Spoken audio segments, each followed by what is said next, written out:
Ok les amis, Blackmagic vient d'annoncer une nouvelle caméra et le mot qu'on puisse dire en fait c'est qu'elle est vraiment pas très impressionnante. Par contre elle est vraiment faite pour des gens qui cherchent quelque chose de bien spécifique et on en parle dans cette nouvelle vidéo, c'est parti.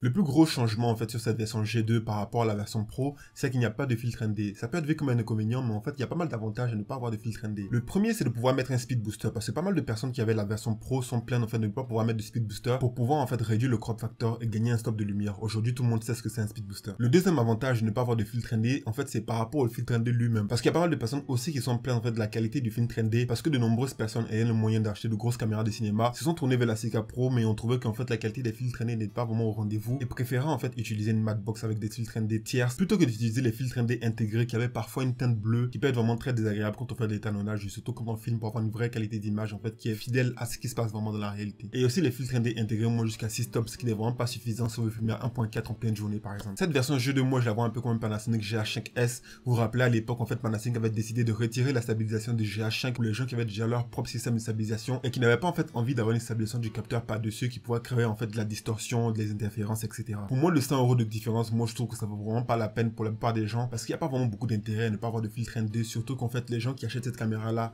en fait ont envie d'avoir tout intégré, ne pas avoir en fait à se demander quel filtre ND on doit mettre par dessus et aussi à faire en sorte que cette version Pro soit vraiment une vraie caméra de cinéma qui a des filtres ND intégrés à l'intérieur. Et cette version G2 elle est faite pour les gens qui recherchent quelque chose de bien spécifique et c'est vraiment bien en fait d'avoir cette opportunité d'avoir le choix. Après tout, Blackmagic est une compagnie qui fait des caméras pour diverses utilisations et je suis pas vraiment très surpris qu'ils aient sorti cette caméra pour des gens qui trouvent un intérêt dans son utilisation. Par contre pour les autres qui attendaient un form factor différent de celui qu'on a maintenant, ils n'ont pas vraiment l'air de s'en occuper et aussi avoir un écran qui se retourne, bon ça je pense que c'est encore moins probable, mais c'est quand même possible de le voir, comme on dit, l'espoir fait vivre. Voilà, c'est tout pour cette vidéo, n'hésitez pas à me dire en commentaire ce que vous pensez de cette version G2 et je vous dis donc à la prochaine pour une autre vidéo. Salut!